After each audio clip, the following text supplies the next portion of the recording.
You swear your foot ain't on the gas, huh? Who you fooling, still a backseat driver? Before Iggy Azalea landed on the cover of XXL, before reaching #1 on the Billboard Hot 100 chart and dominating the radio and award shows of 2014, Iggy Azalea grew up in rural Australia. She worked as a cleaning lady in hotels and motels. She saved up enough money. At the age of 15, she took a solo trip to America in pursuit of her dreams. My name is Michael McCrudden, and welcome to Before They Were Famous, detailing the life of Iggy Azalea prior to fame. She was born Amethyst Amelia Kelly on June 7th, 1990 in Sydney, Australia. Her family relocated to Mullumbimby, New South Wales when she was still an infant. The family lived in a house that her father built by hand from mud bricks on Azalea Street. Her father, Brendan Kelly, was a painter and comic book artist. Her mother, Tanya, was a cleaning lady who worked at the local hotels and holiday homes. Not only has Iggy stated that she has Aussie Aboriginal in her family tree, she also states that her relatives arrived on the continent on the first fleet over 100 years ago. Seeing as they were all prisoners, I would chalk that up as some street cred. She began rapping at the age of 14. She formed a group with two of her friends, but she later let them go because they weren't taking it seriously enough.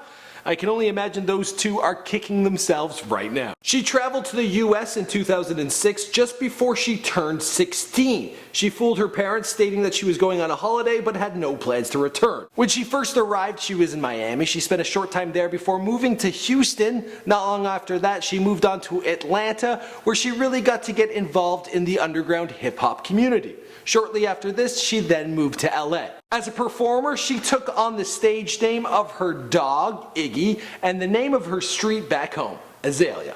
Initially, people would stop and laugh at her. They would state that her raps sucked. She was able to take that with a grain of salt. She said she'd always been laughed at as she was a young girl in Australia, so it was nothing to her. She just kept pressing forward. Eventually, she was signed to Interscope, but it was her video uploads to YouTube which gave her her big break.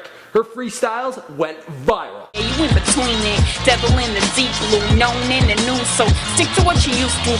She followed this with her first music video titled $PU$$Y, you know what I'm saying, and also after that there was My World. Around this time, word of Iggy was starting to get around.